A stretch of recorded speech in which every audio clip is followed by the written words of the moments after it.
vamos lá. Boa noite a todas, todes e todos, sejam bem-vindos.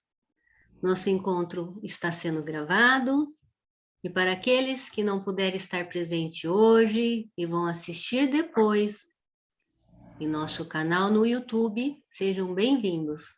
Sou Zulaine Ana, coordenadora pedagógica da seção Abaporu Jovem do Movimento Pindorama e membra da Sociedade Antroposófica no Brasil. Nosso site é www.pindorama.art e pelo Instagram, nossa página é Movimento Pindorama. Nosso e-mail, contato@pindorama.art.br. Convidamos a todos para nos fazerem uma visita e conhecer um pouco mais do movimento. Nossa roda de diálogo virtual celebra este encontro com a amiga Edimê de Campos Rodrigues, com o tema a valorização e a construção egóica da mulher negra. Hoje está conosco uma das cofundadoras do movimento Pindorama, a Marli Pereira. Dona Uti Kremer, secretária-geral da Sociedade Antroposófica, não pôde estar presente, mas deixa um grande abraço a todos. O movimento Pindorama, que faz parte da Sociedade Antroposófica no Brasil e da seção de Ciências Sociais, procura compreender a cultura brasileira à luz da antroposofia e busca inserir elementos brasileiros na pedagogia, agricultura, medicina, terapia e organização social antroposóficas. Os estudos do movimento se empenham em valorizar e descobrir a riqueza da cultura brasileira, contando com estudiosos de diversos âmbitos, não apenas ligados à antroposofia, mas também ao meio acadêmico, artístico e todos aqueles que podem contribuir para enriquecer a compreensão em torno daquilo que caracteriza e descobrir sua missão na orquestra mundial. O nosso muito obrigado a Marli Pereira e a Dona Uti Kremer, e por todos aqueles que contribuem e contribuíram para o crescimento e o fortalecimento do movimento. Eu convido agora a Marli para fazer o nosso verso de abertura. Boa noite a todos e a todas. Vou falar um verso que a Zulaine encaminhou e eu fui conhecer o autor e eu vi que eu já sabia quem era. E fiquei muito satisfeita de relembrar esse nome, Sérgio Sá, uma personalidade importante no contexto cultural brasileiro, uma pessoa que se dedicou também à questão da inclusão. E o verso chama Caminhada. Muita coisa preciso aprender para me tornar caminho e caminhada. Que é preciso bem mais gente do que eu, que há muito mais terra do que estrada, que o caminho não nasce sem ser feito. Caminhada não tem se não se anda. Com isso, vamos começar mais uma caminhada do Movimento Pindorama. Zulaine? Obrigada, Marli. É no caminho que se faz gente, realmente, né? Então, hoje temos uma convidada muito especial. Edimê de Campos Rodrigues. Ela é mãe, educadora e psicóloga, idealizadora e membro do Grupo Mulheres Negras de Teresa de Benguela, conselheira do COMPIR, é o Conselho Municipal de Promoção e Igualdade Racial, apoiadora de vários movimentos sociais e voluntária em um projeto social de karatê, o Doju Kazoku. Atua no SENAC como docente na área de desenvolvimento social e multiplicadora de temas voltados à diversidade e inclusão. Nós somos amigas de vida e de caminhada há um bocado de tempo. Edmê foi professora de jardim de infância do meu filho, que agora ele já está com 21 anos. E hoje temos o prazer de tê-la conosco, nesse encontro de alma e de corações, dialogando com a valorização e a construção egóica da mulher negra. Edmê, seja bem-vinda. Obrigada por ter aceito o nosso convite. E a palavra está com você.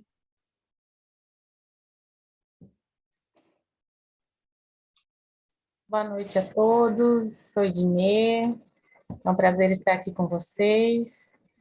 Elmo, não tem muito o que fazer, meu notebook, a câmera é muito ruim mesmo, então talvez eu esteja um pouco escura e não tenho uma iluminação boa, mas eu consigo ver todos. Estou tentando entrar pelo celular, mas não está dando. Assim que eu conseguir, eu troco de aparelho para ver se melhora a iluminação, peço desculpas, tá? Para mim é uma honra estar aqui com vocês no Movimento Pindorama. Aceitei de prontidão o convite da Zulaine para a gente estar junta novamente. A gente sempre está trocando, né? Algumas informações, algumas ideias, algumas angústias, e a gente achou que seria interessante aproveitar esse espaço que o movimento está abrindo para apresentar para vocês como é o Grupo das Terezas, como é o universo de uma mulher negra em Botucatu, e a gente vai tentar aí fazer esse bate-papo bem bacana. Enquanto isso, eu vou tentando mudar de aparelho, viu, Elmo? Fique tranquilo. A gente tenta aqui uma iluminação melhor.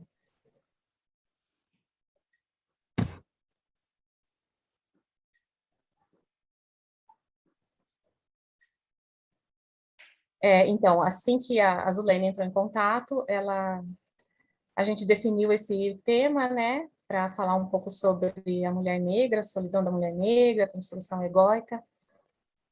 E assim, é um assunto que a gente tem conversado bastante desde 2018, no Grupo das Terezas, né? Tem alguém pedindo o poema. Vou tentar explicar o porquê que a gente tem esse grupo, vou falar rapidamente sobre Teresa de Benguela, para quem não a conhece. Então, em 2018, eu fui convidada a fazer parte do Conselho Municipal de Promoção e Igualdade Racial, daqui de Botucatu, por uma amiga chamada Conceição Versese, que na época estava como presidente do conselho, e fazendo parte das reuniões, né, enfim, eu entendi que a gente podia fazer algo para resgatar o calendário afro-brasileiro, assim, das datas comemorativas. Como estávamos perto do mês de julho, então eu escrevi um projetinho, uma ideia que eu tive, chamei a Conceição para apresentar para ela. Ela aceitou e falou, não, vamos fazer sim. E era um projeto, uma ideia de resgatar, de comemorar de uma forma um pouco mais assertiva o dia de Teresa de Benguela, que seria dia 25 de julho, né?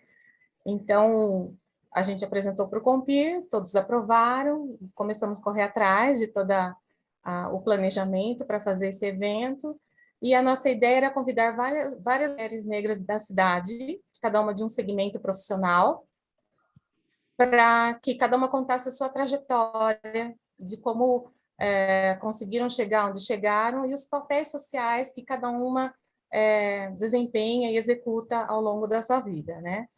Assim, como Teresa serve de inspiração para a gente, é um dos símbolos do movimento negro feminino, a gente achou, por fim, fazer essa homenagem.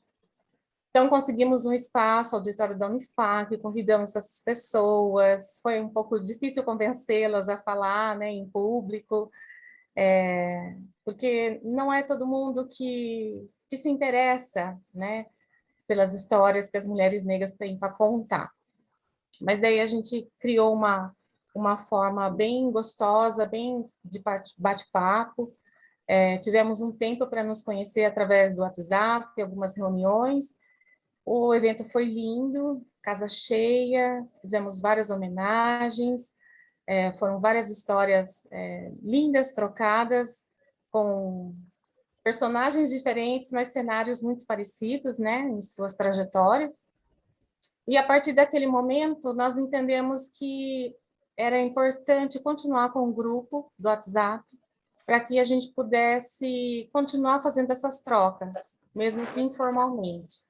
Então, dentro do nosso possível, a gente foi continuando e fomos resgatando outros eventos das datas comemorativas, né, do calendário afro-brasileiro, como 20 de novembro, dia 21 de março, dia 13 de maio, e foi muito bacana, tem sido muito bacana desde então, as nossas trocas, as nossas vivências.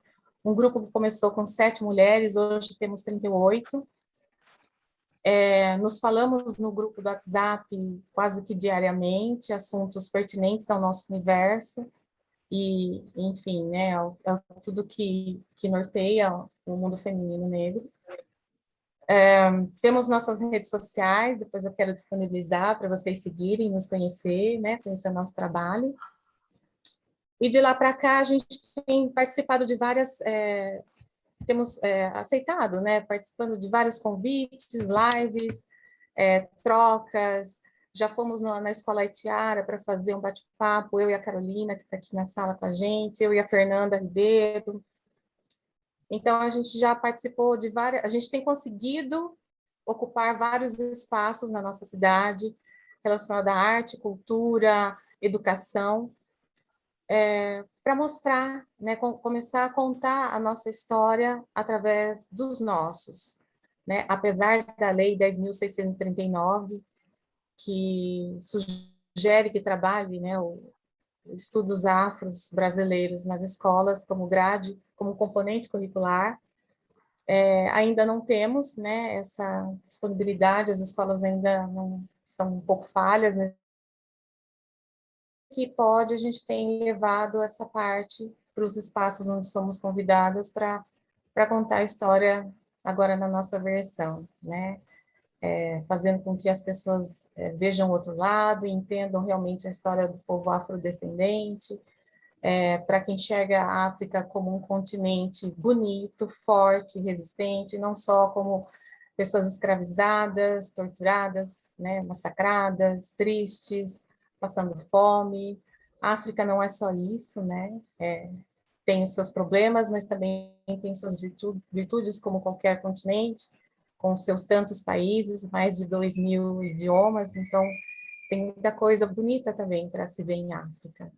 E a gente procura sempre estar apresentando esse lado pelos espaços que a gente frequenta.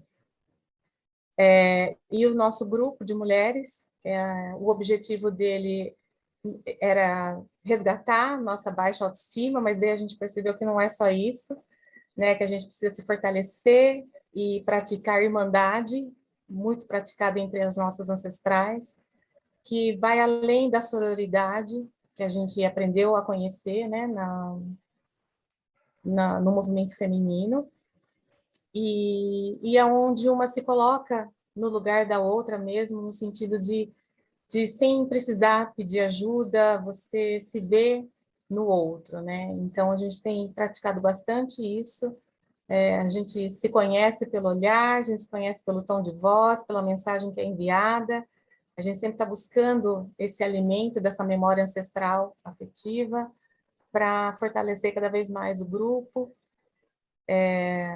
A gente tem acolhido bastante mães que adotam crianças negras e que estão encontrando problemas nas escolas. A gente acolhe jovens que passam por situações complicadas nesse processo construtivo de grupo social. A gente conversa com bastante homens que não estão sabendo lidar com questões da sua negritude ou da sua companheira. Então, tem sido um grupo bastante dinâmico, bastante forte nesse sentido. Todas têm sempre algo muito forte, importante, significativo para trocar. E Teresa de Benguela é uma inspiração, porque foi sequestrada de Benguela, conseguiu fugir da fazenda na região do Mato Grosso, onde ela estava sendo escravizada, se uniu com Zé Piolho, e os dois criaram o Quilombo do Quariterê, naquela região, e conseguiram manter esse quilombo por muitos anos, até que Zé Piolho foi capturado e morto, e Teresa teve que seguir adiante, né? Então, aí ela teve que acrescentar um outro papel social na vida dela, de líder quilombola, onde ela foi a responsável por criar um primeiro parlamento de defesa desse quilombo. Ela, muito esperta, se uniu aos líderes daquele local, né, daquele ajuntado de pessoas, e se reunia com eles sempre, criando estratégias de defesa para proteger o quilombo. E assim ela conseguiu manter Quariterê por mais 20 anos, até que foi... a morte dela é um enigma, assim, uma incógnita. Alguns documentos dizem que ela foi morta, outros dizem que ela se suicidou, outros dizem que ela morreu doente, né? E num desses documentos diz que após sua morte, a cabeça dela foi decapitada e colocada numa espécie de poste na praça central do Quilombo, servindo ali de símbolo de resistência, para que as pessoas não desistissem, né? Não sabemos, de fato, se foi esse o objetivo, e nem sabemos se realmente isso aconteceu, porque tem algumas partes da história do nosso povo que ficam falhas, né? Que tem aí algumas demandas que a gente não consegue fechar o quebra-cabeça. Mas ela é, para nós, mulheres negras, um símbolo de resistência, de luta, de um exemplo, né, dos papéis sociais que a mulher tem que cumprir, de ser companheira, de ser líder, de tocar a sua família, o seu povo, de ser mãe, né, educadora, enfim. Então, o nosso grupo resolveu homenageá-la justamente por essa força que ela emana até hoje na nossa memória afetiva. Eu sou muito grata de participar desse grupo. As meninas, a gente sempre faz trocas lindas, doloridas, mas fortes. Tudo que vem de situação complicada, a gente transforma isso em afeto, em amor entre nós, e criamos pensamentos e estratégias para nos defender nos próximos ataques ou nas próximas dificuldades, né? E eu acho que é isso, contando um pouquinho a nossa história. Existem mulheres negras nesse grupo, empreendedoras, mulheres negras que são mães, que são donas de casa, que são, enfim, são vários papéis sociais, assim como em qualquer outro grupo. Temos nossas dificuldades para casar horários de agenda, mas dentro do possível a gente está sempre se unindo e resistindo. Acho que por enquanto é isso, Zu. Não sei se para que lado mais eu posso levar a história, ou se alguém quer fazer alguma colocação, alguma pergunta. Então, a gente pensou, né, que depois podemos abrir para perguntas. Você quer que eu já faça? Eu tenho acho que uma ou duas, você quer que eu já faça? Você quer continuar mais um pouco e depois a gente abre? Como que Não, pode você... ser, pode para ficar mais dinâmico, né? É? Então, eu tenho assim, ó, eu tenho uma pergunta aqui da dona Uti, né? E ela perguntou assim, né? Ela falou que é uma pergunta que vive nela, tá? Ela falou: se identifica mais como negra, indígena ou como um caleidoscópio de muitas etnias? Eu peço desculpa, inclusive, de não ter me apresentado adequadamente. Não sei se aqui temos pessoas com deficiência visual, mas eu vou me apresentar, então, de forma correta, diversa e inclusiva. Eu sou uma mulher negra, sou baixa, uso óculos hoje, estou com o cabelo alisado, com escova e chapinha, mas eu uso meu cabelo natural. Estou com uma blusa num tom rosé, mais ou menos, e minha identidade é negra, sou uma mulher negra. E é outra coisa, né? O que seria, então, o que você poderia falar para nós dessa construção egóica da mulher negra? Tá. Quando a gente começou a falar sobre esse assunto, eu achei que era importante a gente frisar essa questão da valorização da mulher negra, que a gente tem buscado desde os anos 80, né? Que foi quando o movimento feminino negro chegou no Brasil.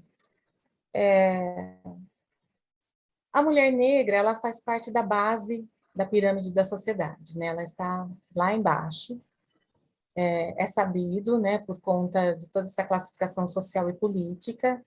Então, por várias questões, né, a gente tem atravessado aí décadas de um reforço, vamos dizer assim, negativo, de um padrão eurocentrado, um padrão de beleza. Então, por muito tempo, as meninas da minha geração, eu já tenho 47 anos, meninas da geração de minha mãe, de minha avó, geração das meninas que são mais novas que eu no grupo e até das minhas alunas, são cobradas pela sociedade que tenhamos aparência cada vez mais próxima de um padrão de beleza europeu, né? Então, por muito tempo as meninas usaram química nos seus cabelos, muito novinhas. Por muito tempo essas meninas, essas mulheres tinham que se comportar como mulheres brancas, vamos dizer assim, para serem aceitas em alguns ambientes, e muitas vezes essas mulheres eram colocadas à sombra ou à margem de mulheres brancas, porque era esse o lugar estabelecido para elas, né, para nós.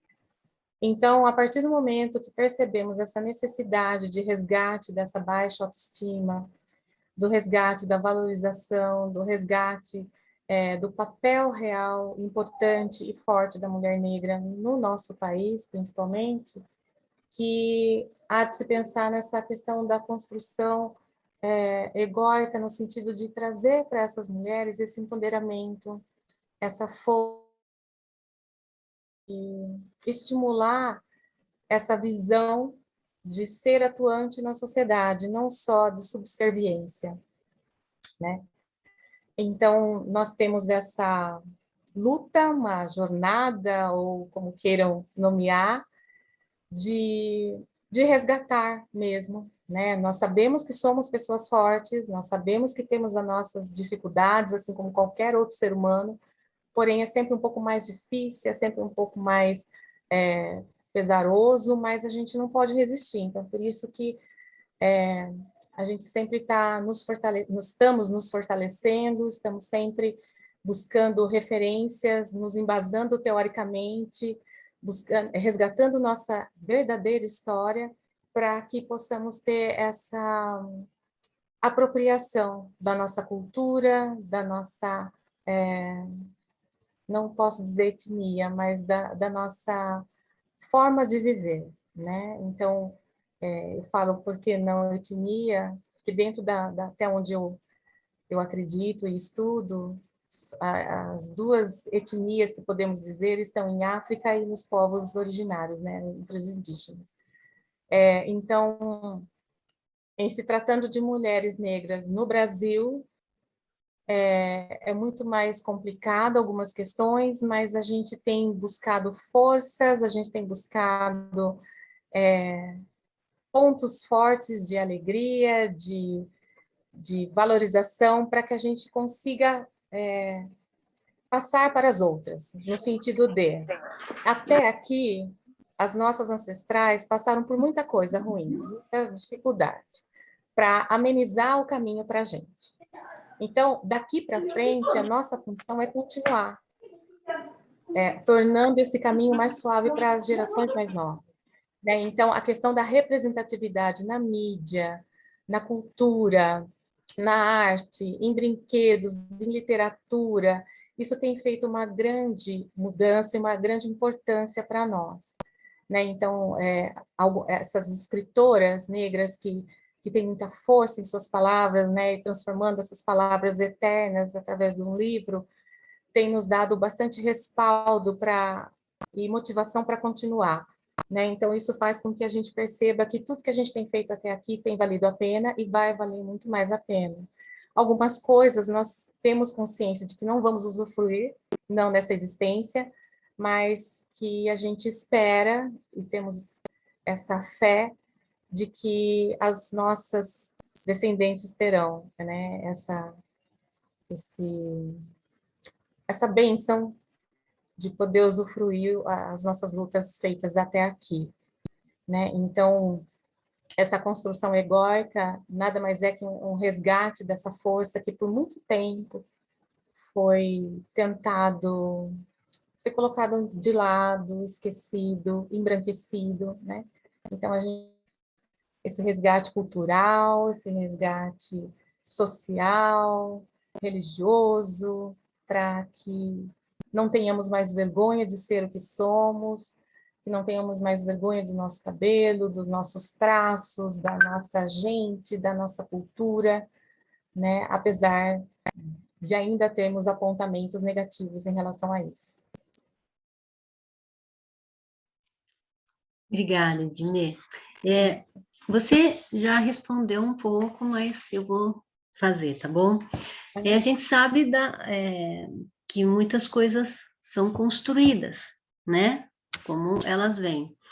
E eu vou perguntar para você, o que você nos diria sobre o amor tem cor? O amor tem cor? É. O amor é um sentimento. Eu não sei se a gente consegue classificá-lo numa pintura, assim, uma cor, né? Como a gente sente, então eu não consigo te dar essa resposta. Mas se fosse para eu dar uma cor para o amor, eu daria a cor do arco-íris, de repente, porque, sei lá, abraça todas as cores? Não sei, é uma pergunta um tanto quanto muito abstrata, assim, no sentido de não consigo colorir o amor. Para mim, o amor é um sentimento mesmo, a gente sente. Não consigo colorir. Não sei se alguém aqui da sala conseguiria dar uma cor para o amor, eu não consigo. Então, vamos ver se mais alguém faz mais alguma pergunta. Marli? Eu queria, eu levantei a mão. Ah, desculpa, eu não vi. Gente, boa noite. Boa Eu noite. sou Zelina, eu falo aqui de Salvador. E há alguns anos, né? Na verdade, eu digo que depois que eu tive meu primeiro filho, Matheus, ele hoje tem 6 anos, essa necessidade de afirmação da minha negritude, né, se tornou ainda mais intensa.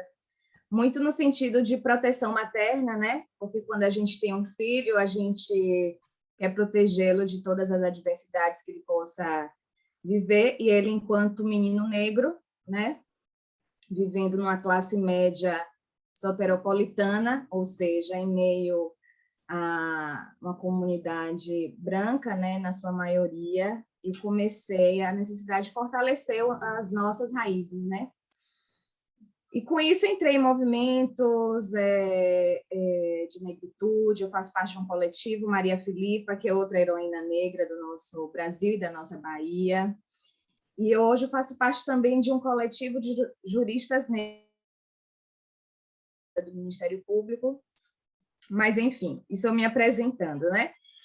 Mas enquanto a Edmê falava, eu me lembrava do livro de Grada Quilomba, que se chama Memórias da Plantação. E Grada Quilomba vai dizer assim: uma mulher negra, quando ela vai se apresentar, ela não diz simplesmente o seu nome. Ela diz que eu sou uma mulher negra, Porque quando a gente coloca essas duas interfaces, né, do feminino e da raça, como a Edmê, inclusive, explicou, né, a gente já se coloca em um determinado patamar, né, social. E é preciso que nós, enquanto mulheres negras conscientes, né, de fato a gente faça isso, para que a gente possa se posicionar e mostrar também para o outro, né, que está do outro lado, que nos enxergue assim, né? Porque não tem como, sabe, Zulane? Você fez uma pergunta agora aí, que cor é o amor, né? E a Edmê respondeu, o amor não tem cor, é um sentimento, ok. Nesse grupo aqui, eu posso até admitir, né, que a gente fale dessa forma. Mas se a gente vai para uma concepção social, a gente tem que dizer que o amor tem cor, sim, né? As mulheres negras, em sua maioria, elas não são amadas, elas não são escolhidas, né? Está aí nos números, nos gráficos, nas estatísticas, elas são preteridas para casar, para ter um relacionamento duradouro, né? Então, assim, dizem até, né, tem as pesquisas, Sueli Carneiro, se eu não me engano, ela vai dizer assim, né, que a mulher branca para casar, a mestiça para namorar, né? E a negra é simplesmente para trabalhar. Então, essa ainda é uma realidade, né, do nosso Brasil, que a gente precisa... É tão bom quando eu vejo assim, uma tela mestiça, de pessoas realmente brancas na sua origem, na sua ancestralidade, pessoas negras na sua origem, na sua ancestralidade, discutindo esses temas, esses assuntos, porque a gente quer isso, né, Edmê, Vanessa e as outras irmãs aí, pretas, que estão na tela. A gente não quer só ser incluído, essa palavra inclusão até às vezes me causa um certo incômodo, porque a gente não quer ser incluído, a gente quer ser respeitado, ter acesso aos direitos, assim como todos, né? Porque essa ideia de inclusão me parece, às vezes, assim, tá, então você vem cá para o nosso grupo, e aí fica isso aí que a Edmê falou, a gente tem que se encaixar, a gente tem que escovar o cabelo, a gente tem que aprender determinadas coisas, usar determinadas roupas, né? A religião nossa, de maioria, né, negra, ancestral, candomblé, muitas pessoas escondem, né? Porque por muito tempo no Brasil o candomblé foi considerado. Então, é tudo isso que envolve, sabe, falar de construção egóica da mulher negra, é recuperar mesmo essa autoestima, esse amor próprio, esse amor pelos seus, por si mesma, de pegar um espelho, sabe, todo dia dizer assim, eu sou linda, meu cabelo é lindo, a minha família, a minha origem, né, minha avó, a minha religião que eu professo, eu acredito nisso, eu não nego, eu afirmo, eu reafirmo, né? Então, eu acho que passa por tudo isso. E assim, eu venho também muito discutindo essa questão de que nós somos brasileiros, também tem isso. A nossa ancestralidade, né? Como a gente veio para cá e a gente não sabe nossa origem exata, sabemos que viemos da África, mas não sabemos, né? De que povoado, de que reino. Então, a gente se perde. Então, nós somos negros brasileiros, também tem isso. E me parece, às vezes, que a gente fica nesse limbo, né? Que a gente nem é africano, nem é brasileiro totalmente, né? A gente vê que a nossa Constituição, os direitos como eles são criados e formados, não nos abraçam na sua plenitude. Então, eu acho que também passa por isso, da gente resgatar a plenitude da nossa cidadania brasileira, né? Para nos formar, para termos, de fato, isso aí que eu acredito que a dona Uter, né? Quis dizer, né? Nós somos esse povo misturado mesmo, eu concordo com isso. Nós somos um povo, né? De misturas de diversas origens, diversas, né? Fontes, mas para nós que somos povo negro, a gente ainda está na fase de afirmação, de resistência, né? A gente ainda não tem a nossa cidadania plena, Por isso, para nós, às vezes, não podemos simplesmente falar, né, que o amor não tem cor, que somos todos iguais, essas coisas assim que para a gente ainda não é.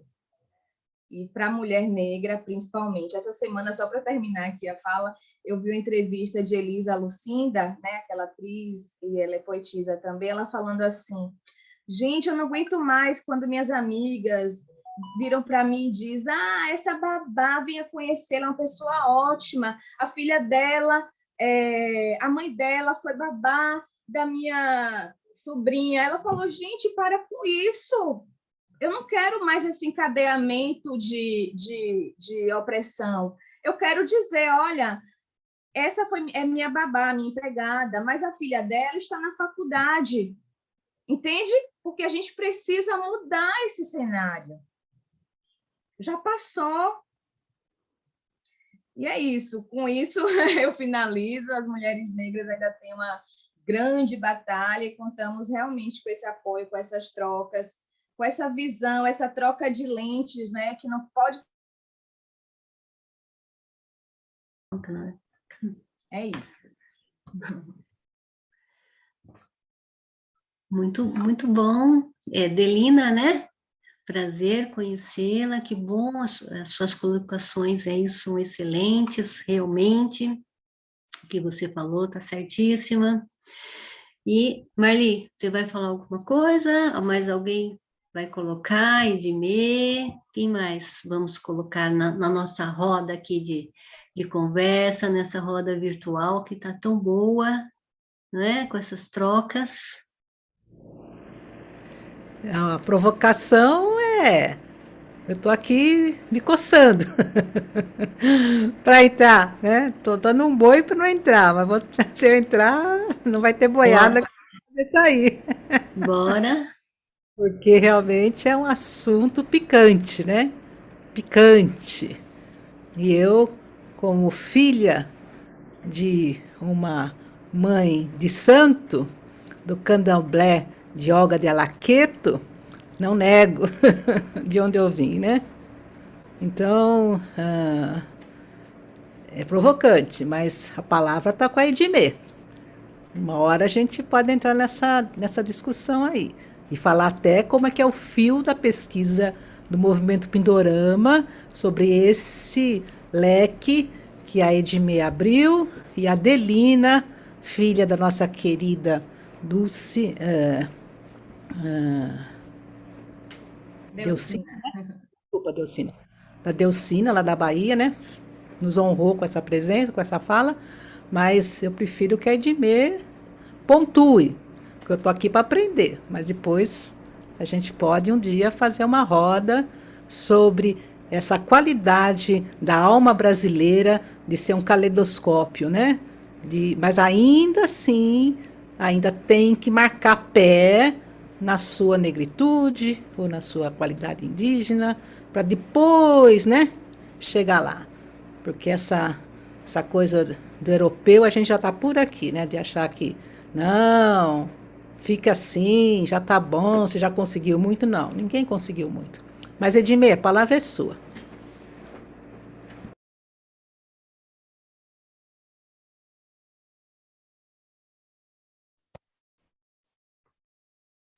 Bom, eu achei que a gente fosse ter, assim, mais interação, assim, mais perguntas para a gente ir falando, né? Eu não sei o que tanto colocar, enfim. Eu acho que dos pontamentos da Delina, muito válidos, né? Eu não... Quando eu me referi que o amor é um sentimento que não tem cor, eu não imaginei nesse sentido, Delina. Eu pensei em outro propósito, no sentido universal mesmo da palavra, sabe? Mas sabemos que tem essa questão dos relacionamentos, que tem essa questão política e social, claro que a gente não vai desvendar. Não consigo ainda me colocar nessa questão caleidoscópica que vocês falam, né, ou que é sugerido, mesmo tendo nascido no Brasil, mesmo não sabendo minha descendência africana, mas política e socialmente falando, né, a gente né, é uma afirmação. Eu sou uma mulher negra, não consigo dizer ainda que, ou se um dia eu vou dizer que sou uma pessoa colorida por ter nascido no Brasil, porque até aqui as vivências, as experiências, as, as estradas por qual eu percorri sempre foram trilhadas por pessoas da minha cor, né? E sempre se identificaram como pessoas negras, e, e é assim, por enquanto, que eu me identifico e que acho que vou me identificar por um bom tempo. A gente entende essa questão social e política, né, de ter que colocar a questão racial, apesar da raça ser só um componente biológico para poder classificar, né, mas que essa questão da raça veio por uma questão de classificação política e social mesmo, desde que nos entendemos aqui por república, mas não ainda me incomoda quando algumas pessoas, eu vou dizer assim de uma maneira um pouco mais aberta, nessas multiplicações que eu faço agora nesse período, nesse ano que a gente começou com o trabalho de diálogos, educação antirracista, a gente pede para que as pessoas se apresentem e se identifiquem, né? Você se identifica como branco, negro, indígena, enfim. E muitas pessoas no começo dessa roda, desse diálogo, não conseguem falar, né? Eu percebo que há um incômodo em se identificar com pessoas brancas, né? Eu não posso dizer que eu sou branca, porque se eu tomo sol, eu fico vermelha aqui, fico mais morena ali, não sei o quê. O outro fala, eu não sei, eu acho que eu sou colorida, porque eu nasci no Brasil. Né? Não há problema algum em você se identificar como pessoa branca. E não há problema algum você se identificar como pessoa parda, como pessoa negra, como indígena, como uma pessoa amarela. Né? Se existe essa classificação política e social, ela deve ser usada, né? Por uma questão até, como eu vou reafirmar, de construção egóica mesmo, né? A gente tem que se apropriar. Eu sou uma mulher preta, eu sou uma mulher negra, ponto final. Para mim, isso é muito confortável. Para mim, é uma forma de resistência, né, e de representatividade para os meus. É a forma como eu entendo e até aqui, porque foi muito difícil durante a minha adolescência, infância, eu não conseguia falar que eu era uma pessoa negra, mas eu ouvia muito isso dos outros, que eu era a preta da sala, que eu era a preta do trabalho, que eu era a preta que brigava, eu era a preta, enfim, né? Então isso era colocado de uma forma pejorativa, de uma forma que depreciava a minha imagem.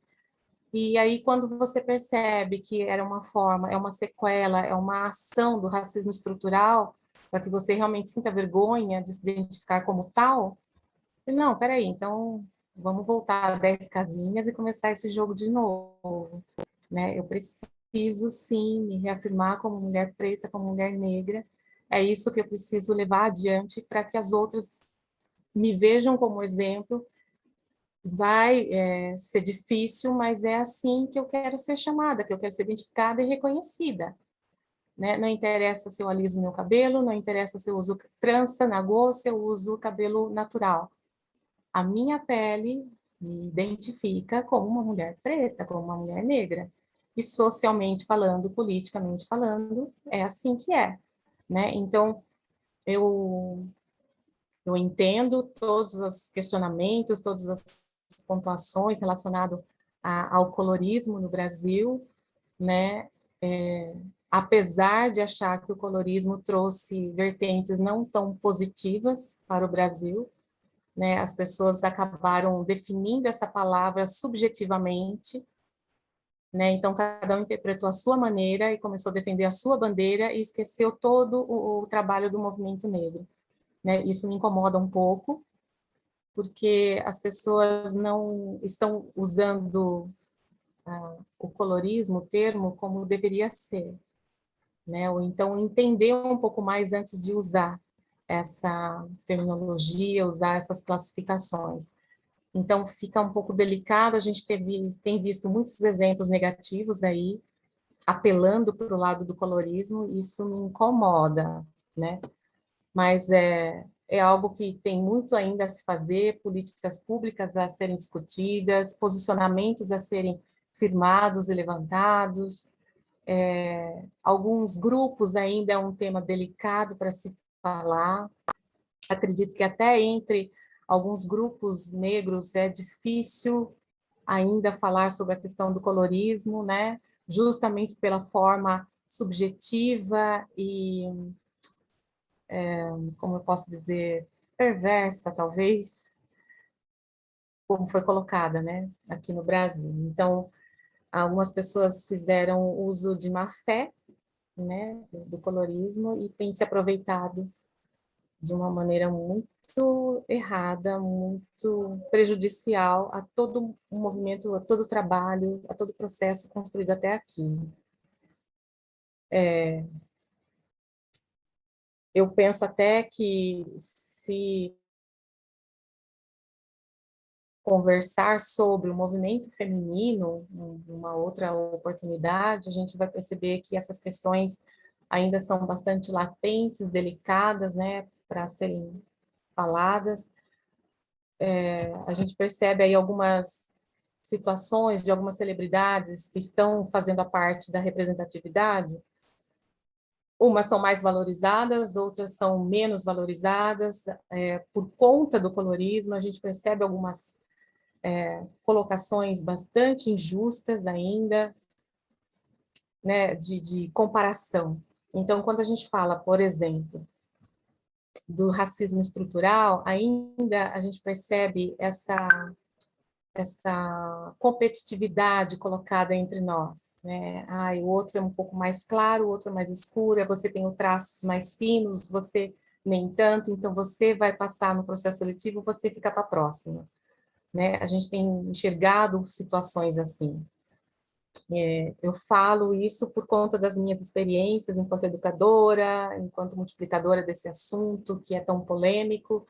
A gente tem conversado com bastante pessoas, não sei como é a realidade aí na Bahia, mas aqui no interior de São Paulo é uma situação ainda bastante delicada. A gente percebe que em processos seletivos as mulheres, o povo preto, é o último a ser chamado e no momento de crise é o primeiro a ser lembrado na demissão, né? Então, ainda há muito a se fazer, a gente tem muita coisa ainda para discutir, né, para conversar, para ampliar, para flexibilizar, mas antes disso a gente precisa se firmar, se afirmar e se defender enquanto pessoas pretas, né, num país como o Brasil. Então é só nesse sentido que eu ainda não consigo falar sobre essa coloridade que tem no país, ainda não. Eu preciso fazer com que mostrar-me como exemplo de que se faz necessário essa afirmação que o povo preto está aqui, as mulheres pretas estão aqui e mesmo não sabendo o nosso sobrenome africano, mesmo não sabendo de onde a gente veio, a gente nasceu aqui, ok, mas como Delina disse, né, se um dia a gente fosse buscar a nossa cidadania africana, a gente não saberia por onde começar, né? É muita coisa para se buscar, são aproximadamente 500 anos aí, né, de um resgate histórico que foi queimado, que foi embranquecido, que foi escondido e que a gente não sabe por onde começar. Você fazer um teste de DNA para saber para saber de qual parte de África você é uma coisa, mas você descobrir realmente onde estão os seus em África, eu não sei se um dia algum brasileiro vai conseguir fazer isso. Não sei se Delina tem alguma estatística nesse sentido, mas eu me lembro de um documentário que o Fantástico apresentou de pessoas que se colocaram para fazer esse teste de DNA e as pessoas que participaram conseguiram descobrir de qual país era. E teve um que foi além e ele quis conhecer um povo ou saiu o teste dele de uma comunidade africana da Nigéria e ele tinha certeza que era de Angola E ele foi para lá para visitar, né, um dos convidados, ele foi conhecer, e ele não se viu naquelas pessoas, ele não conseguiu se identificar, ele não sentiu que era verdade, que era real, né? Então, isso me faz pensar muitas coisas, né? Quando saiu o filme Medida Provisória, que na verdade tem seu embasamento na peça Namíbia Não, quando eu li a peça Namíbia Não, eu pensei, poxa, né? A gente vê tantas pessoas pretas aqui no Brasil ouvirem essa ofensa, né? Volta para a África. Eu vou voltar para onde, né? Da África, né? E se eu voltar, para qual país eu escolho, né? Mas não tem como, porque eu pertenço a esse país, eu nasci aqui, né? Então, é uma forma muito complicada quando a gente ouve isso, né? A gente percebe de alguns irmãos e irmãs que bastante isso. Eu já ouvi, inclusive, né? Por que você não volta para a África, já que você depende tanto do povo preto? Porque eu não sei para onde voltar. Diferente de você que está buscando a sua cidadania europeia, eu não tenho como buscar a minha africana. Gostaria, adoraria. Mas não tenho, não sei da onde começar, não sei por onde ir, não sei onde estão os meus. Porque ainda carregamos o sobrenome dos senhores que compraram, entre aspas, né? Sequestraram os meus ancestrais. Então, não sei, não tenho, infelizmente, essa proeza, esse prazer de poder ir atrás da minha cidadania africana. Então, tudo que é feito até aqui pelo movimento negro e que as mulheres sempre estão ali fortes e resistentes, é nesse sentido, sabe? Marli e os demais que estão aqui na sala, esse resgate mesmo de autoafirmação, né? De não ter mais vergonha de falar, não, eu sou uma pessoa preta, eu sou uma pessoa negra. É isso. Eu acho que a gente precisa aceitar, né, que nós temos essa forma de nos identificar. É isso, né? Não dá mais para falar, não, eu acho que somos brasileiros. Sim, somos brasileiros. Nós somos brasileiros negros, são brasileiros brancos, são brasileiros indígenas, são brasileiros amarelos. E a gente tem, sim, que resgatar e tem que valorizar essa parte ancestral, essa memória ancestral que todos nós temos. Eu penso por esse lado. Me desculpe se estou sendo muito radical, mas é que foi tão difícil, foram aproximadamente aí 40 anos tentando não sentir vergonha da minha cor, tentando não sentir vergonha de quem eu sou. Né? Então, agora que eu não tenho, agora que eu me entendo, me identifico, me enxergo sem sentir ofendida como uma mulher preta, uma mulher negra, eu não vou recuar. Né? É daqui para frente, sempre. Eu não sei se as meninas das Terezas que estão aqui, se querem se pronunciar, Carol, a Vanessa, ou a própria Adelina. Eu quero falar. Por favor. Esse assunto é pulsante para mim. Gente, enquanto a Edmê falava, eu me lembrei de outro traço, né, que eu acho que é um traço da formação da mulher negra, que é essa questão do quilombismo, né? Edmê começou falando, né, ela pertence ao grupo Terezas, né, em memória a Teresa de Benguela, foi uma líder quilombola, e as mulheres pretas, mulheres de terreiro, né, você também deve saber, elas têm essa coisa do social, né? Uma mulher preta, ela nunca cuida só de si, nunca. Ela nunca cuida só de si. Ela tenta, né? Ela vive se refazendo, se reinventando e cuidando de todos aqueles que estão próximos, de todos aqueles que precisam, acolhendo com o pouco que tem, dividindo, né? Existe uma fala que diz assim: em terreiro ninguém passa fome. Ninguém passa fome, porque a comida é farta e tudo é dividido, e tudo é feito por várias mãos, né? A cultura de terreiro é uma cultura feminina, né? É uma cultura feminina. Isso também é muito forte.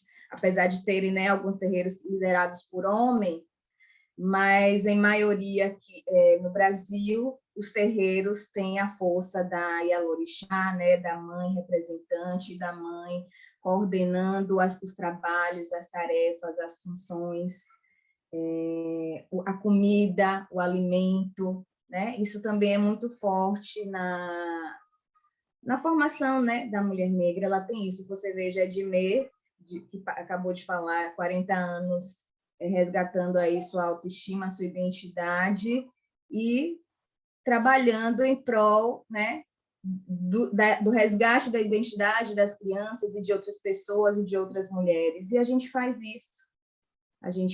isso mesmo. Eu acho que esse é um traço forte, né? Tantas mulheres heroínas que foram líderes de quilombos, né?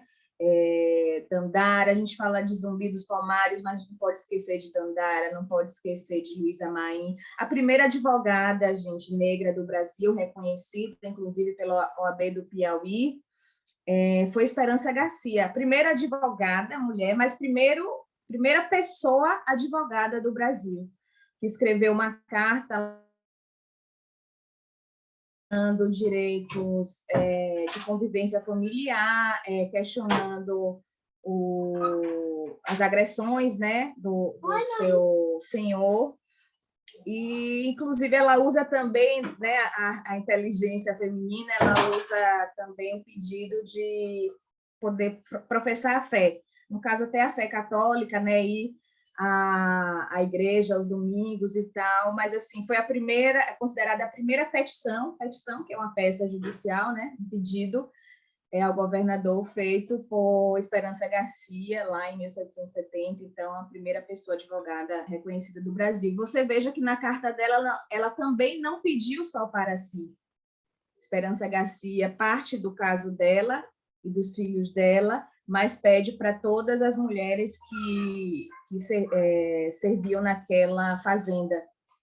Então, essa ideia do quilombismo, e a gente precisa resgatar mesmo isso, sabe, Edmê? Formar os grupos, empoderar as irmãs, dar amparo emocional, né? A saúde mental da população, em geral, está muito fragilizada, em especial das mulheres negras, né? Que são muitas líderes solo, né?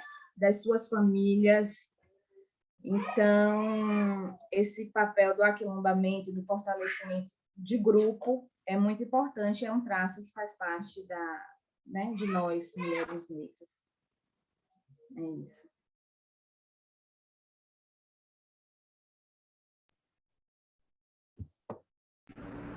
Gratidão, Belina, por ter compartilhado. Eu ainda não conheço um quilombo. Aqui no interior de São Paulo tem alguns, né? Eu ainda não conheço nenhum.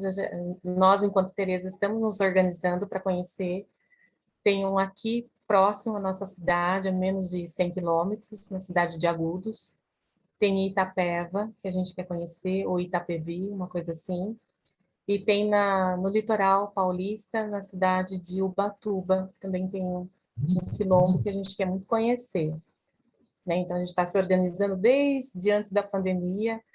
A gente tinha programado uma excursão para ir, mas infelizmente veio a pandemia, a gente teve que dar um tempo. Não sabemos ainda quando que eles vão estar prontos para receber visitas, né? Eles têm também suas regras, enfim. Mas queremos muito conhecer o quilombo para a gente sentir, de fato, né, como resgatar, né, sentir um pouco mais essa energia. Que pena que você vai ter que sair.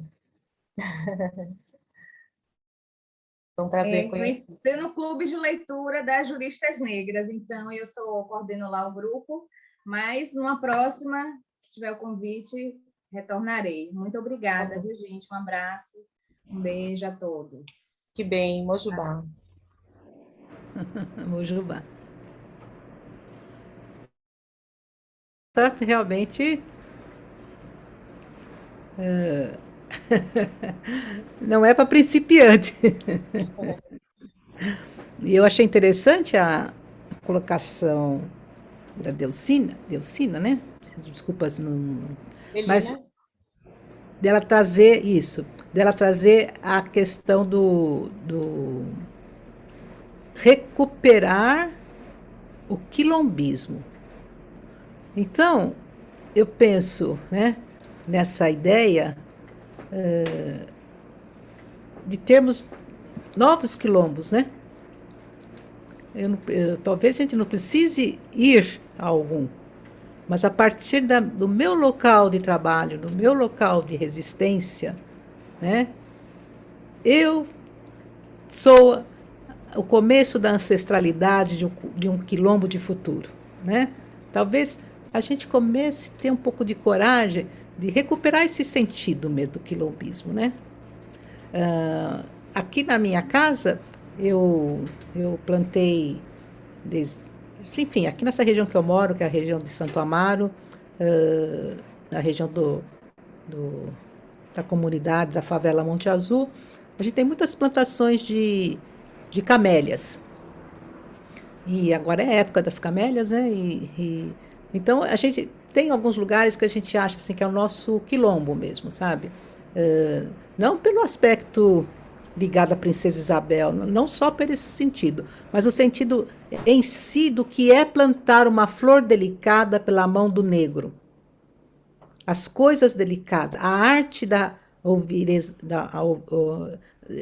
de trabalhar com metais preciosos, de trabalhar com plantas, de trabalhar com a saúde, né? Com essas mãos negras, né? Então, acho que a gente tem muito que pensar sobre isso, né? E recuperar esse sentido da contribuição da cultura, mesmo não sabendo de onde eu vim, né?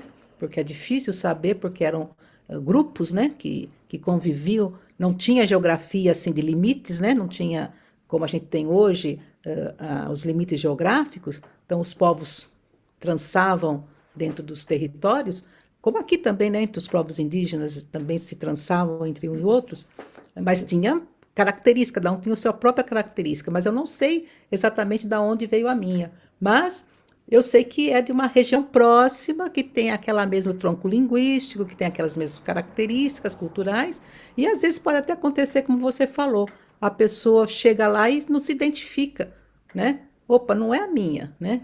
Por quê? Por que que não é o meu? Né? Porque a alma também tem ancestralidade. E é esse o ponto do movimento Pindorama. Nós trabalhamos com a questão da nossa ancestralidade espiritual.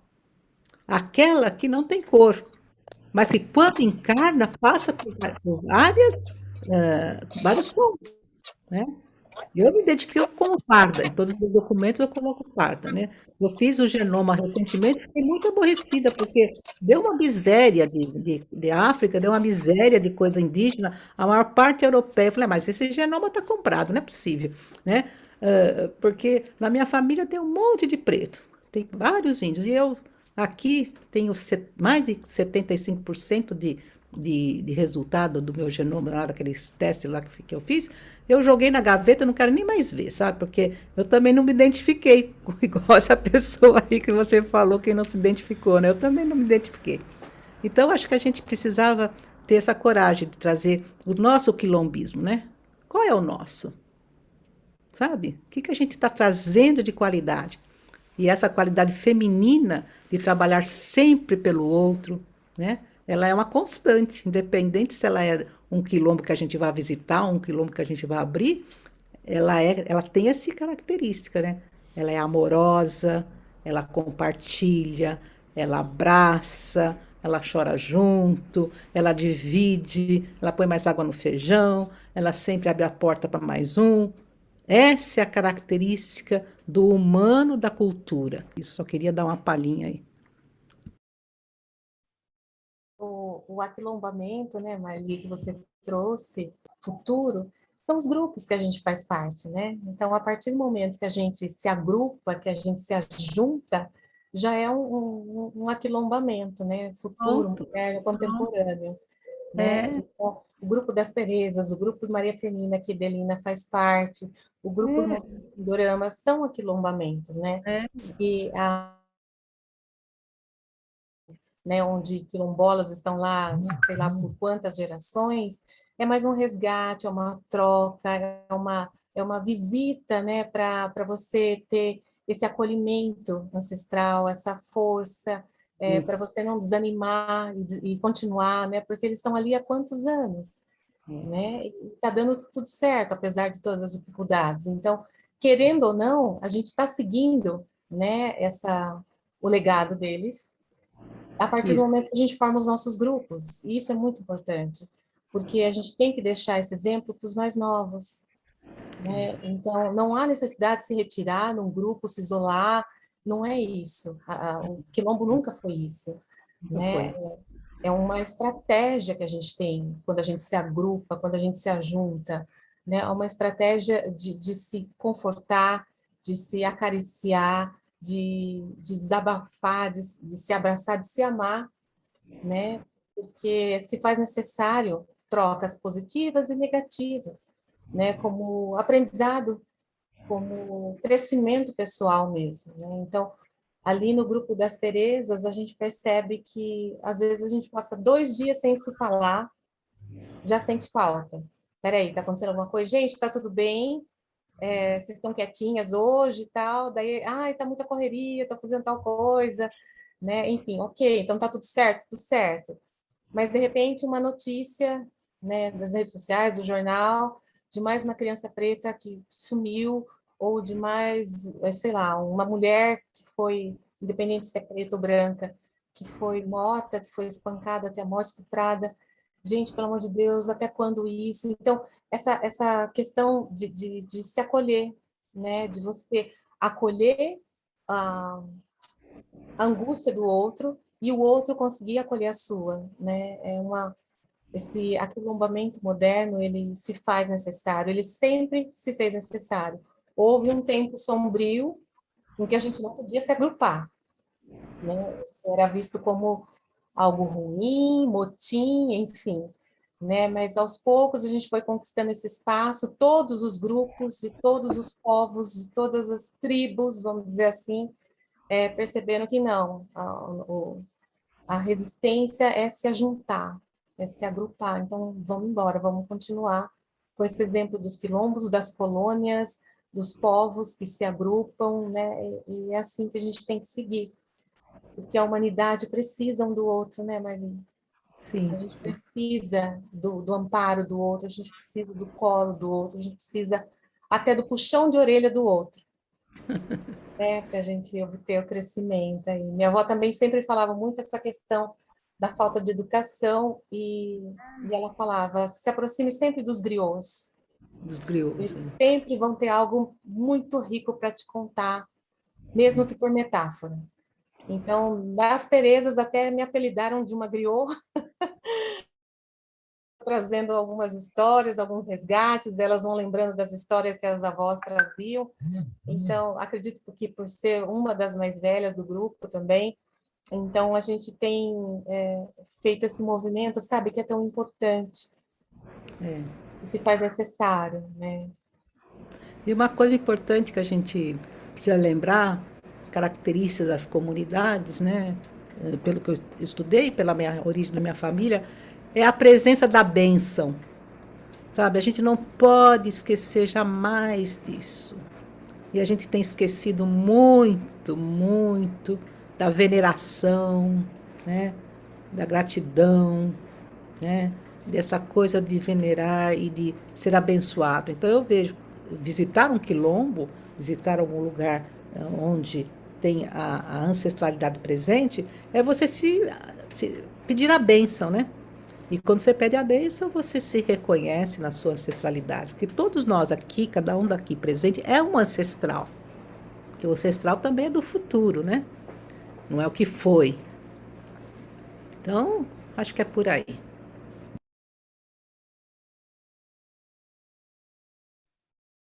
Eu não sei, Slaine, você quer que aborde mais algum ponto, Marli, gostaria que a gente comentasse algo, porque são tantos assuntos pertinentes, né, ao universo feminino negro, mas eu acredito que, no meu ponto de vista, não sei dos que estão aqui presentes, acredito que a gente tenha aberto um leque aí de possibilidades para próximas conversas, para as próximas rodas. A gente pode pegar vários segmentos, né, incluindo vários assuntos, de como é essa junção, essa costura cultural aqui no Brasil, de como que as comunidades, os grupos têm feito para se fortalecer, principalmente politicamente falando, né? Quais as políticas públicas têm sido feitas para resgate, para fortalecimento das comunidades. Então, eu me coloco à disposição do que vocês acharem necessário, não só hoje, como em outros momentos, né? Estou aqui sempre que possível, em nome das Terezas. A gente pode estar chamando também uma delas para uma próxima roda, para a gente estar conversando. E também convido vocês para um dia fazer parte de uma roda com todas nós, do Grupo das Terezas. Acho que isso faz necessário a gente se conhecer, se fortalecer, enquanto grupos, né, enquanto quilombos contemporâneos, e sempre, para mim, é sempre muito rico poder ocupar espaços, poder ampliar as nossas falas, poder ouvir outras falas, né, a gente cresce a partir daí. Eu sempre prezo muito pelo lado da educação, do conhecimento, da troca. Eu acho que só assim mesmo que a gente consegue avançar sempre. Então, Edmê, Edmê é forte, carinhosa, também precisa de colo, né, Edmê? Nós somos assim, não é? E vamos ver se, eu acho que, né, a gente estava, antes de você chegar, a gente já estava até falando sobre isso, sobre arrumar talvez um outro horário também que seja melhor, mais tranquilo para você também, ou um dia que seja mais tranquilo também. Então, nós vamos também estar trazendo isso, vamos estar combinando, né, o melhor horário. E vamos ver se alguém tiver mais, né, alguma coisa para estar colocando desse tema que você trouxe agora. Senão, eu acho que a gente já pode também encaminhar, não é, para aí o final, e aí a gente vai marcar realmente outras conversas, porque como você falou, tem um leque muito grande e que a gente quer muito, né? E precisamos, né, tá aí nessa união realmente, nessa caminhada, não é? Porque ninguém faz nada sozinho. Então, temos que caminhar realmente juntos. Vamos ver se alguém se coloca, quer falar, né? Senão a gente já... Então, vamos partir então, Marli, para o final? Sim. Ninguém Então, mais tem nada para acrescentar? Alguém tem alguma pergunta? a outra. Então tá bom. Zulene? Então, Marli, então a gente pode fazer os agradecimentos finais, né? Eu não sei se a Edmê, eu faço, a Edmê faz, né? Você faz, daí depois a gente lê o verso final. Então, Edmê, você gostaria de estar fazendo o agradecimento?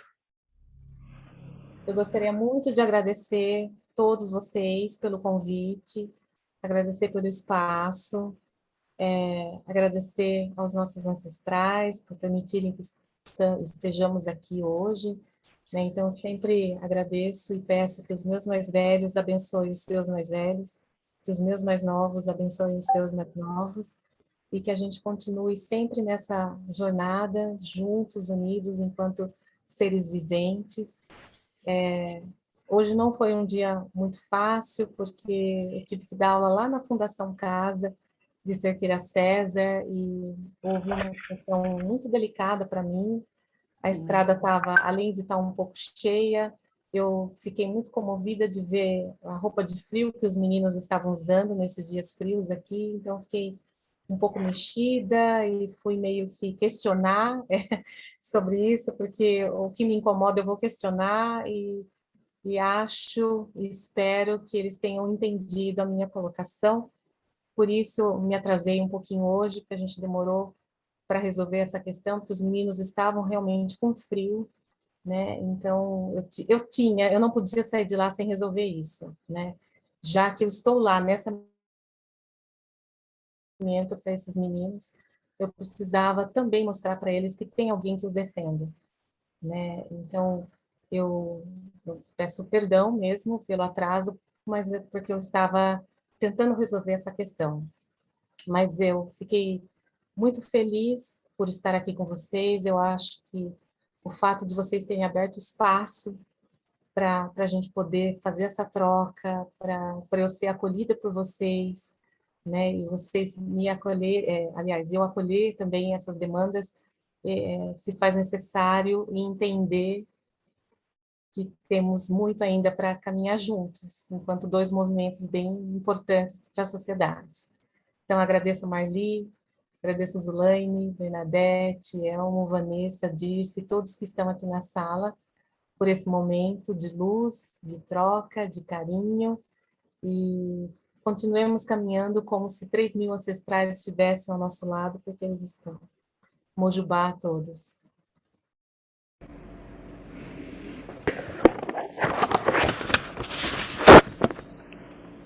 Marli, eu faço, você quer fazer o agradecimento? Eu faço e depois eu leio o verso final.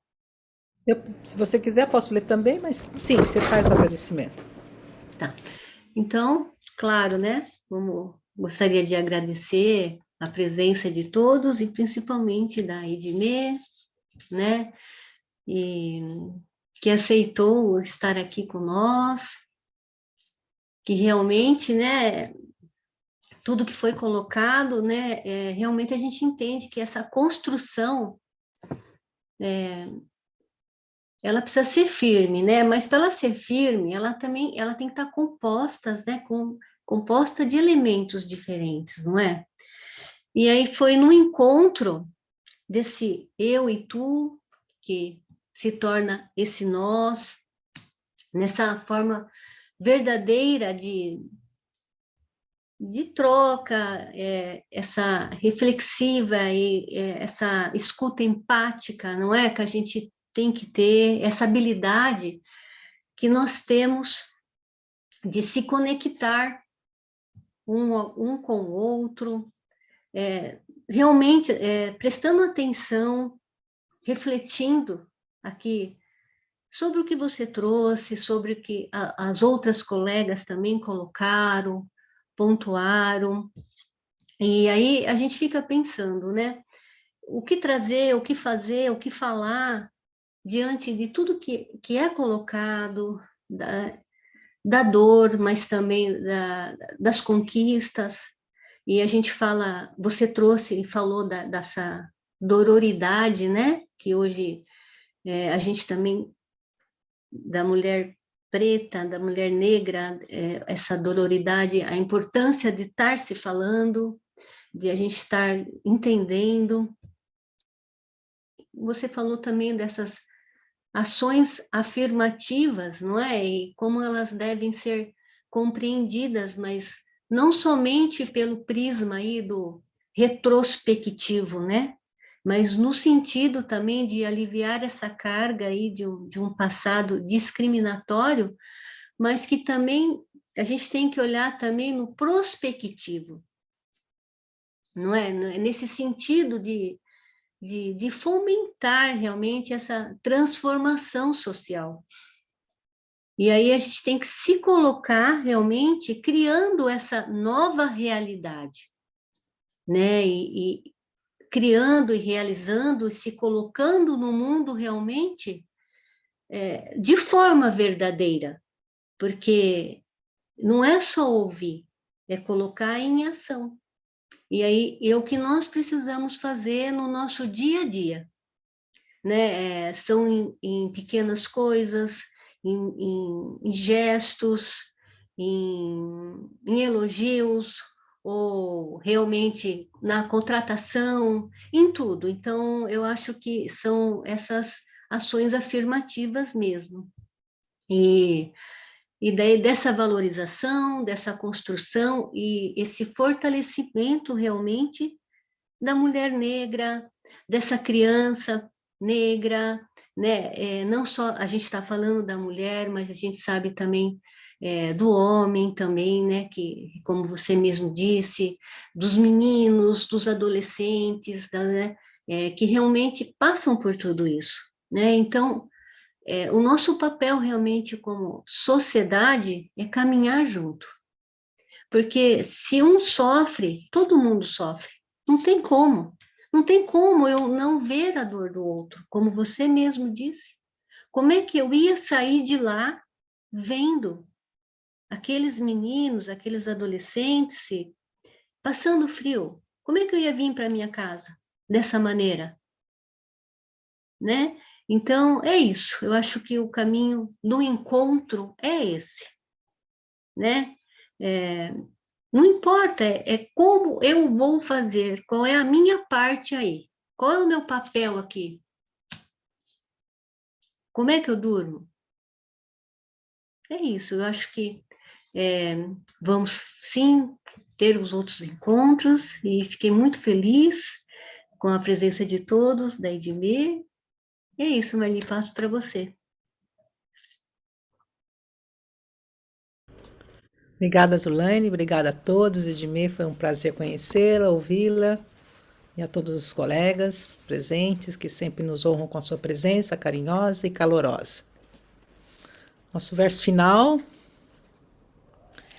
Irmãos do passado, que seu atuar se torne nossa sabedoria. Recebemos régua e compasso de suas mãos. O trabalho que vocês executaram seja a força de nossas almas, seja a força de nossas mãos. Irmãos do presente, se vocês são mais sábios que nós, deixem brilhar a sua sabedoria em nossas almas, para que possamos revelar seus pensamentos divinos através de cada um de nós. Irmãos do futuro, se vocês carregam o conhecimento da construção em sua vontade, façam penetrar a sua força em nossos membros para que possamos nos tornar corpo para as grandes almas. Rudolf Steiner. Boa noite a todos. Isso aqui está gravado, está disponível no nosso canal para vocês darem o seu like. Boa noite, muito obrigada. Obrigada, gente. Boa noite.